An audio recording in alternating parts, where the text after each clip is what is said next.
사랑합니다. 네, 한 주간 잘 보내셨죠? 우리 특히 이제 대학교 첫 출발하는 우리 새내기들, 네, 힘내서 잘 적응할 수 있기를 계속 기도하겠습니다. 지난주에 우리는 두 개의 입술이라는 제목으로 말씀을 함께 나누었습니다. 우리의 주인 되시는 예수 그리스도의 종된 자로서 우리는 하나님 말씀에 온유함으로 순종하며 살아가야 되는데, 그렇다면 하나님의 말씀을 따라 행하는 그 구체적인 내용이 무엇이냐? 그래서 첫 번째로 우리의 언어, 우리의 말, 이 혀에 대해서 살펴보았습니다. 우리의 입에서 시체가 타는 듯한 그 지옥의 냄새, 귀신의 냄새, 사탄의 냄새가 나는지, 아니면 우리의 입술에서 사람을 살리는 생명나무와도 같은 말들이 쏟아져 나오는지 우리 자신을 한번 살펴볼 필요가 있다라고 말씀을 드렸습니다. 한 주간 어떻게 서로를 살리는 말들을 많이 하려고 애쓰셨을까요? 네, 알겠습니다. 괜찮습니다. 강한 부정은 긍정이니까 이렇게 생각하겠습니다. 네, 오늘 우리는 또 한 가지,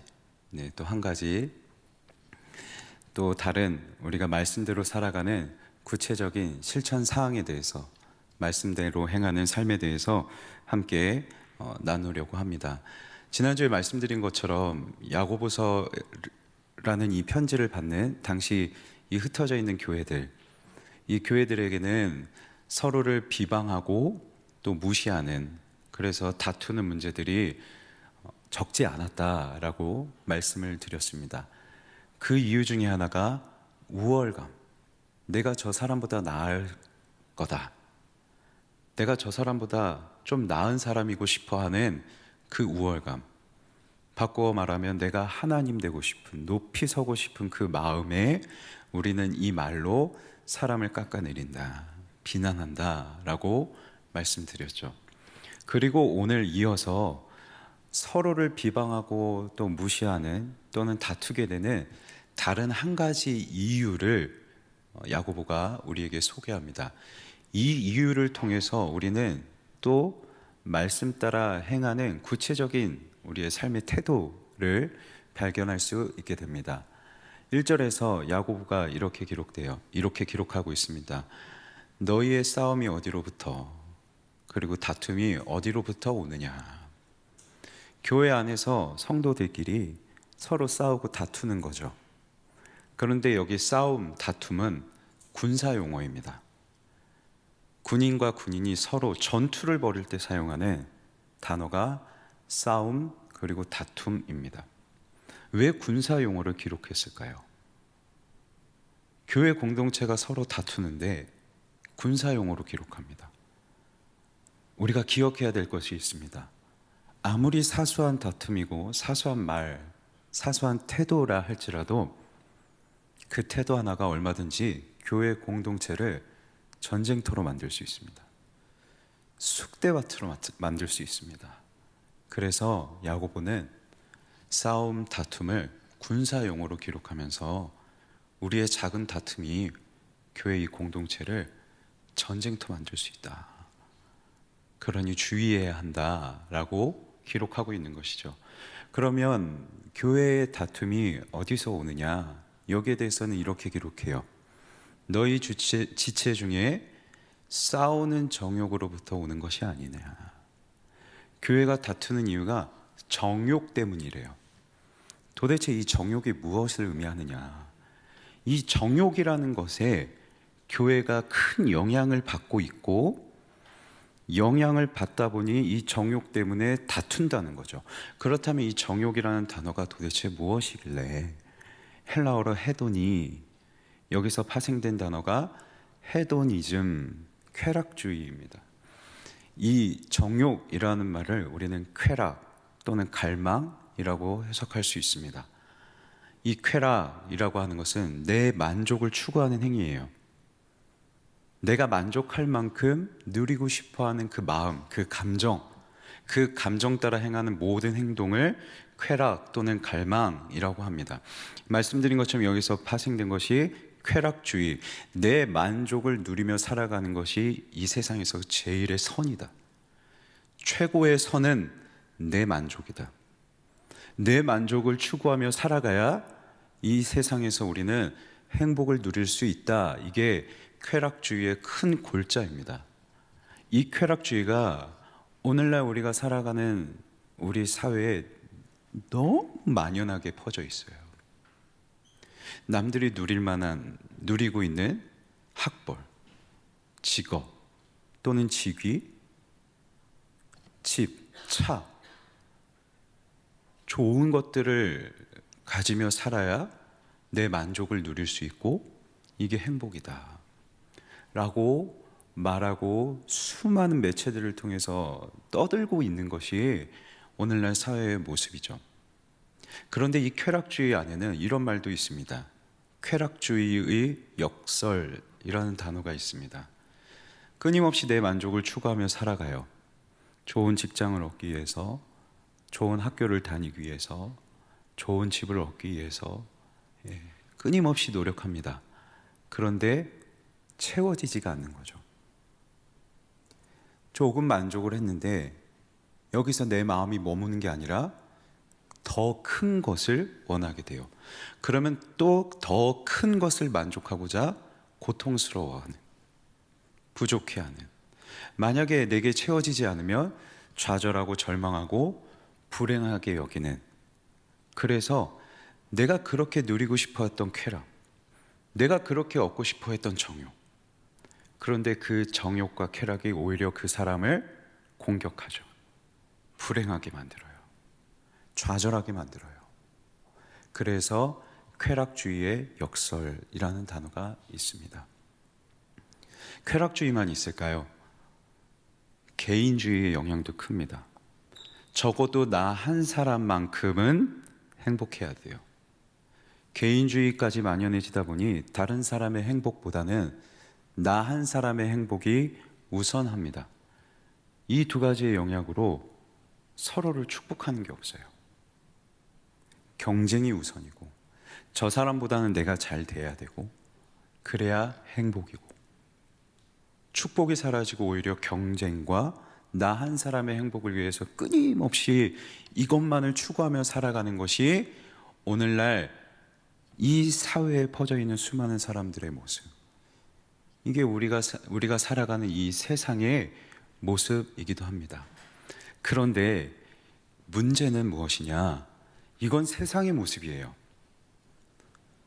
이건 세속의 가치예요.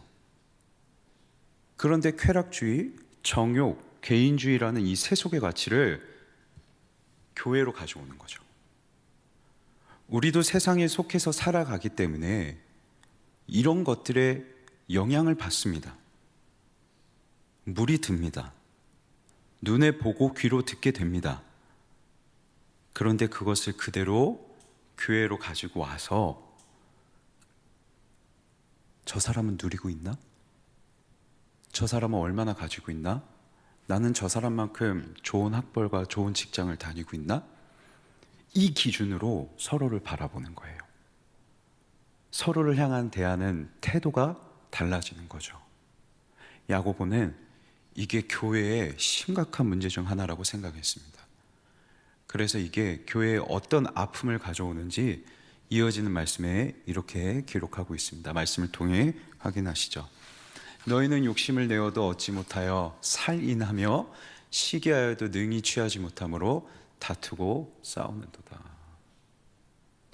저 사람이 가진 만큼 나도 갖고 싶은 그 정욕, 이 쾌락 때문에 욕심이 생겨요.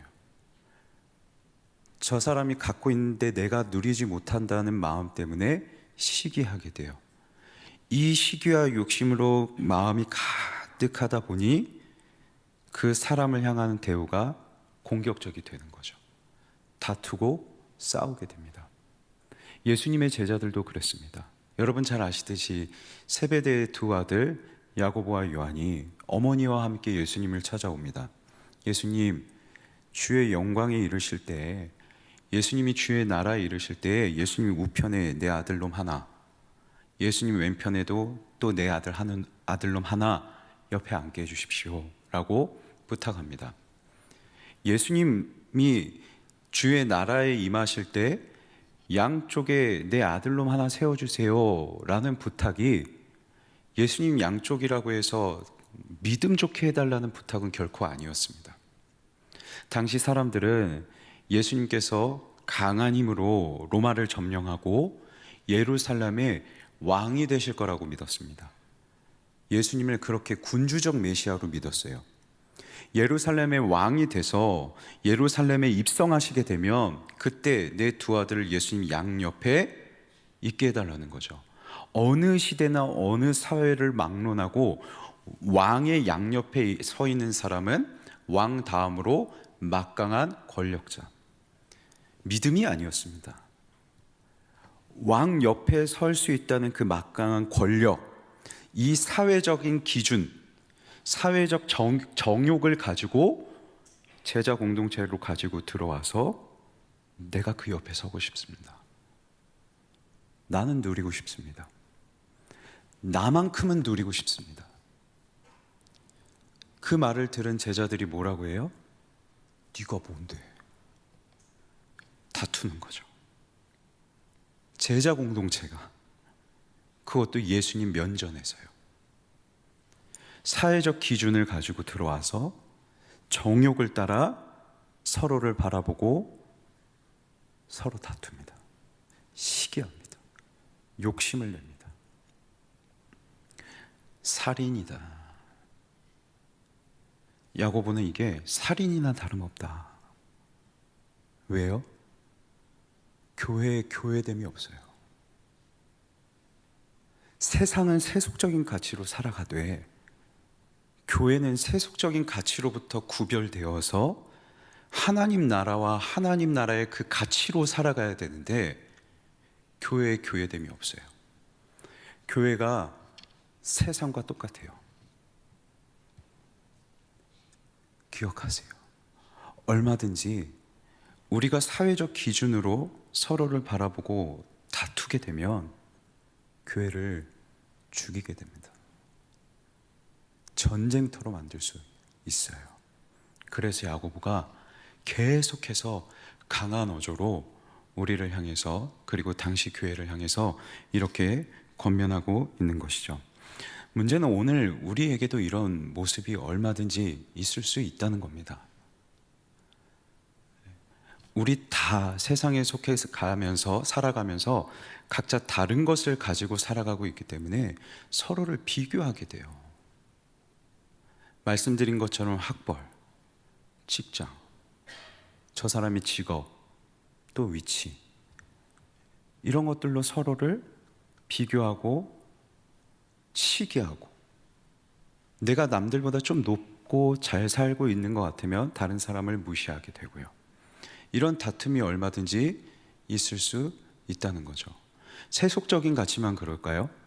우리 교회 안에도 성과주의가 들어와서 저 사람보다 내가 더 잘 많이 섬기고 있는지, 저 사람이 나보다 다른 청년들로부터 인정을 많이 받고 있으면 담임 목사님이나 또는 담당 교역자나 거리가 더 가까운 것 같으면 시기해요. 시기할 수 있어요. 우리에게 이런 모습이 없으면 너무 감사한 일이지만, 하지만 오늘 말씀 앞에서 나에게 이런 모습이 있지는 않을까 우리는 주의 깊게 살펴봐야 합니다. 야고보가 싸우는 정욕이라고 기록해요. 세속적인 기준으로 서로를 바라보면 싸우게 되어 있습니다. 그래서 그냥 정욕이라고 말하지 않고 싸우는 정욕이다. 우리 안에 이런 모습이 있지 않은지 면밀히 살펴볼 필요가 있는 것이죠. 그래서 당시 그런 문제를 가지고 있던 교회를 향해 야고보가 이렇게 기록합니다. 화면을 통해 확인하죠. 너희가 얻지 못하면 구하지 아니하기 때문이요, 구하여도 받지 못하면 정욕으로 쓰려고 잘못 구하기 때문이라. 사람하고만 다툴 것 같으세요? 교회가 세상적인 기준을 가지고 오면 그 기준 따라 서로를 판단하고 다툴 수 있어요. 사람하고만 다투지 않습니다. 다투는 대상이 또 있어요. 너희가 구하여도 정욕대로 구하고 잘못 구하기 때문이라. 하나님, 나도 누리고 싶습니다. 하나님, 나도 이게 필요합니다 하면서 하나님 앞에 구해요. 그런데 이 역시 정욕 때문에, 하나님, 나도 저 사람이 누리고 있는 거 나도 누리고 싶습니다. 왜 나에게는 안 주세요? 하면서 하나님 앞에 이 마음으로 기도할 수 있다는 거죠. 그런데 여기 잘못 구하고 있다, 잘못 말하고 있다 라는 이 단어의 용례를 살펴보면 두 가지의 경우가 더 있습니다. 야고보서 외에 두 가지 다른 본문에 기록되어 있는데, 하나는 바리새인들과 서기관들이 예수님과 논쟁할 때, 당신 잘못 말하고 있는 거야, 예수님과 논쟁할 때 기록되어 있고, 또 다른 하나는 사도 바울이 예수님을 인정하지 않는 대제사장과 논쟁할 때입니다. 우리가 하나님 앞에 잘못 구하고 있다는 것은, 내 정욕 때문에 구하고 있다는 것은 하나님과 논쟁하는 거예요. 하나님과 다툰다는 거죠. 그래서 전쟁터예요. 교회가 사람과 다투고 하나님과 다퉈요. 세속적인 기준을 들여오는 순간, 그래서 사람과의 관계가 피폐해지고 하나님과의 관계도 상해버리는, 그래서 전쟁터죠. 특히 오늘 본문에 기록되어 있는 다툼이라는 단어의 용례를 역시 살펴보면 야고보서 외에 요한계시록에 정말 많이 기록되어 있습니다. 요한계시록에만 기록되어 있어요. 그런데 요한계시록의 전부의 용례를 살펴보면 하나님이 원수 마귀와 대적하실 때 이 단어가 기록되어 있습니다. 우리가 하나님과 다투면, 우리가 사람과 다투면 그것은 하나님이 원수 마귀와 다투는 것과 같대요. 여기서 질문이 있습니다. 하나님이 원수 마귀와 다투듯이 우리가 지체와 싸우고 하나님과 논쟁하고 다투고 있다면, 여기서 그때에 누가 하나님이고 누가 마귀입니까? 적어도 싸우는 그 순간에는 내가 누리고 싶은 만큼 누리고자 하는 나 자신이 하나님이 되는 거고, 하나님, 왜 나는 못 누리게 하세요? 나한테는 왜 이거 주지 않으세요? 내가 원하는 대로 들어주시지 않은 그 하나님은 마귀가 되겠죠. 그래서 이 세속적인 기준이 교회 안으로 들어와서 이것이 서로를 바라보는 기준이 되고 하나님을 판단하는 기준이 되는 건 너무 위험한 일입니다. 다시 말씀드리지만 교회의 교회됨이 주저앉아 버려요. 그래서 우리는 이 세상에서 살아가면서 듣게 되는, 물들게 되는 세속적인 이 가치들, 기준들, 이거 교회 안으로 가지고 들어오는 거 정말 주의하셔야 합니다. 야고보가 이어지는 말씀에서 이렇게 기록합니다. 화면을 통해 확인하시죠. 가늠한 여인들아, 세상과 벗된 것이 하나님과 원수됨을 알지 못하느냐. 세상과 벗이 돼요. 헬레니즘에서 이 벗이라는 말은 내 영혼까지도 내어줄 수 있는, 내가 정말 의지하고 내 마음을 쏟아 부어주는 대상을 벗으로 여겼습니다. 그만큼 애착 관계인 거죠. 세상의 벗이에요, 벗. 세속적인 가치관, 문화에 완전 물들어서 살아가는 것. 그러다 보니 그 나와 친한 친구와도 같은 그 기준을 가지고 하나님을 바라보고 지체들을 바라보는 것. 그런데 그런 교회를 향해서 가늠한 여인아, 가늠한 여인아.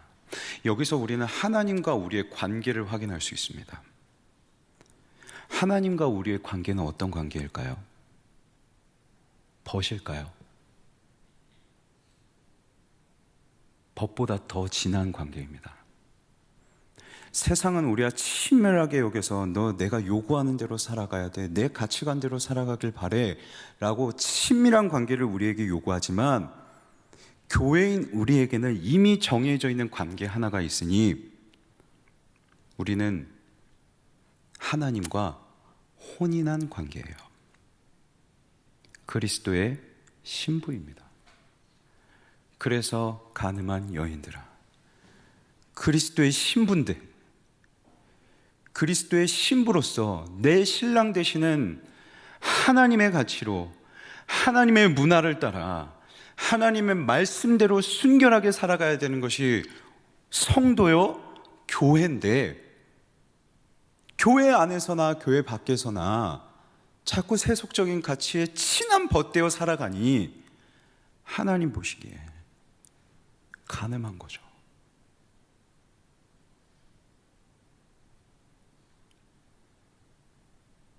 세속적인 가치로 얼룩져 있는 우리가 어떻게 하나님과 혼인관계를 맺을 수 있겠어요? 이미 죄의 결과로 우리의 본성에 수많은 악한 본성들이 가득해 있는데, 하나님께서 우리 마음 가운데, 우리의 영혼 가운데 하나님이 거하실 처소를 두시고, 우리의 마음을 하나님이 거하시는 집으로 두시고, 신혼집으로 두시고, 우리의 마음 안에 들어오셔서 우리와 혼인관계를 맺고 함께 하고 계시는데, 이게 어떻게 가능하냐고요.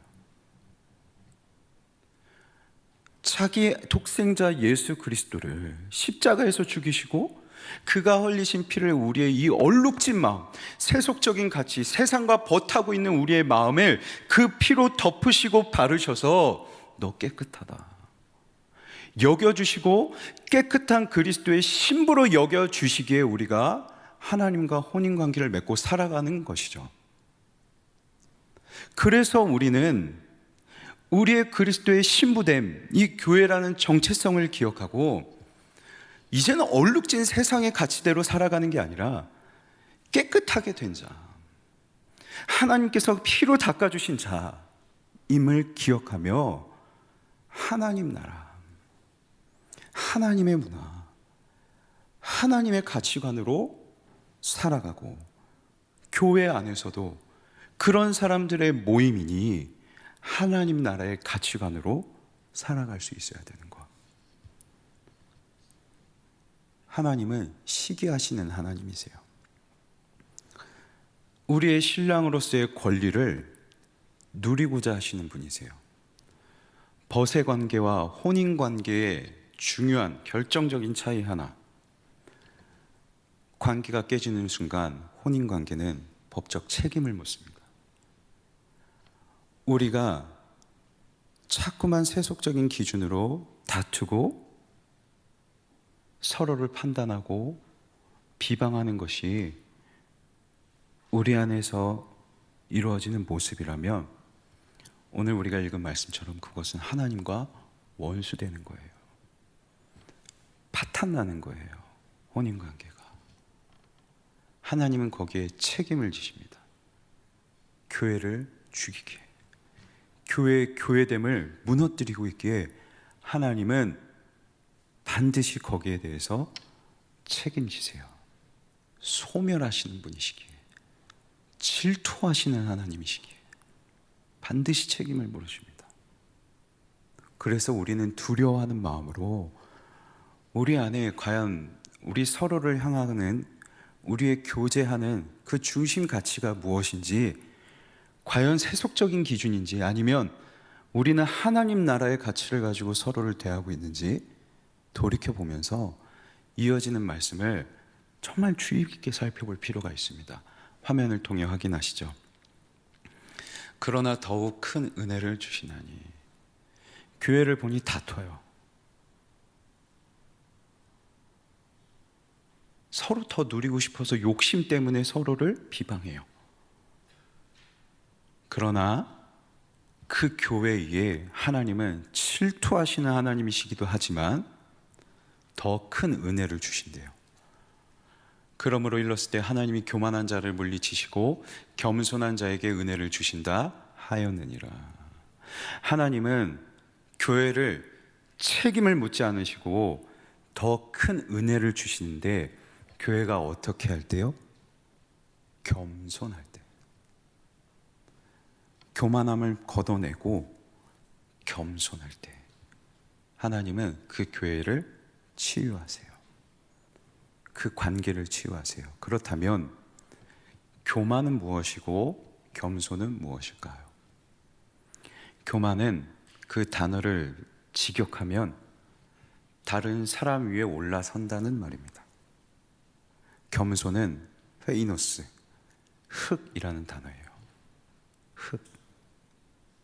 겸손은 하나님 앞에서 내가 어떤 존재인지를 아는 게 겸손입니다. 하나님 앞에서 내가 흙과 같은 자임을 아는 게 겸손입니다. 교만과 겸손의 결정적 차이, 비교 대상이 달라요. 교만하면 다른 사람 위에 올라서는 자, 다른 사람과 나를 비교합니다. 그래서 교회 안에서 서로를 바라보고 서로를 비교하며 시기하거나 다투거나 무시할 수 있겠죠. 하지만 겸손한 자는, 겸손한 교회는 하나님 앞에 내가 흙과 같은 자임을, 모든 지체들이 하나님 앞에서 그저 흙에 불과한 자임을 알기에 서로 시기하지 않아요. 나도 너도 하나님 앞에서 흙과 같은 자이구나. 우리가 아무리 높고 낮음을 따지려 해도 거룩하시고 위대하신 하나님 앞에서는 그저 다 우리는 흙이구나. 서로 높낮이를 잴 수 없어요. 이 흙과 같은 우리가, 나도 너도 흙과 같은 내가 이 세상에서 살아갈 수 있는 이유는 하나님 은혜뿐이구나. 이걸 알기에, 야, 너도 하나님의 은혜로 살아가는 사람이구나. 나도 하나님의 은혜로 살아가는 사람이니 나도 하나님의 은혜를 구하고 너도 하나님의 은혜가 충만하면 좋겠어. 하나님이 나에게도 축복 주시고 하나님도 너에게도 축복하시면 좋겠어. 이게 겸손한 지체들이 모여있는 겸손한 교회의 모습이 되는 것이죠. 이게 교회 아닌가요? 이 모습을 우리가 세상에서 발견할 수 있습니까?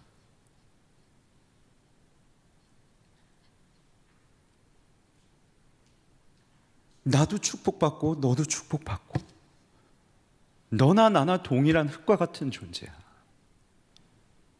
우리는 하나님 은혜 아니면 안 돼. 그러니 우리 함께 하나님의 축복으로 살아가야지. 서로를 따스하게 격려하고 위로하는, 응원하는 이 모습이 세상의 모습입니까? 세상에서 볼 수 있는 모습입니까? 그렇지 않습니다. 교회이기에 교회로서 보여줄 수 있는 모습입니다. 이게 교회의 교회됨이겠죠. 사랑하는 청년 여러분, 우리가 그리스도의 신부, 우리가 교회됨을 기억하고 우리 안에선 이 겸손함, 하나님 앞에서 다 흙과 같은 자들임을 알고 서로의 높낮이를 재지 않고 서로가 하나님께 축복받으며 살아갈 수 있기를 기도해주고 격려해주는 그런 우리 청년부, 그런 우리 교회 공동체가 되면 좋겠습니다. 말씀을 맺겠습니다. 교회가 세속의 가치관을 가지고 들어오는 순간 그 교회는 어쩌면 살인 피해자가 될 겁니다. 서로를 겨누고 비방하며 결국에는 함께 교회의 교회됨을 상실하기에 교회는 무너지고 아프고 말아요. 그래서 야고보는 우리에게 너 세속적인 기준을 조심해라. 그거 가지고 그대로 들어오지 마라. 기억하십시오. 저와 여러분은 그리스도의 신부입니다. 그리스도의 순결한 신부, 그리스도께서 자기가 흘리신 피로 우리를 깨끗게 하신 사람들. 그래서 우리는 더 이상 세상에 얼룩진 채로 살아가는 사람이 아닙니다. 세속의 가치에 대해서는 깨끗하고 세속의 가치에 대해서는 죽고 우리는 하나님 나라의 가치대로 살아가는 사람. 이것이 우리의 법적 신분이고 이것이 성경이 우리에게 부여하는 믿음의 신분이기도 합니다. 우리는 이 신분을 따라 세속의 가치로 살아가지 않고 교회 안에서도 이 기준으로 서로를 바라보아서는 안 됩니다. 다 흙과 같은 자, 다 하나님의 은혜가 필요한 자들.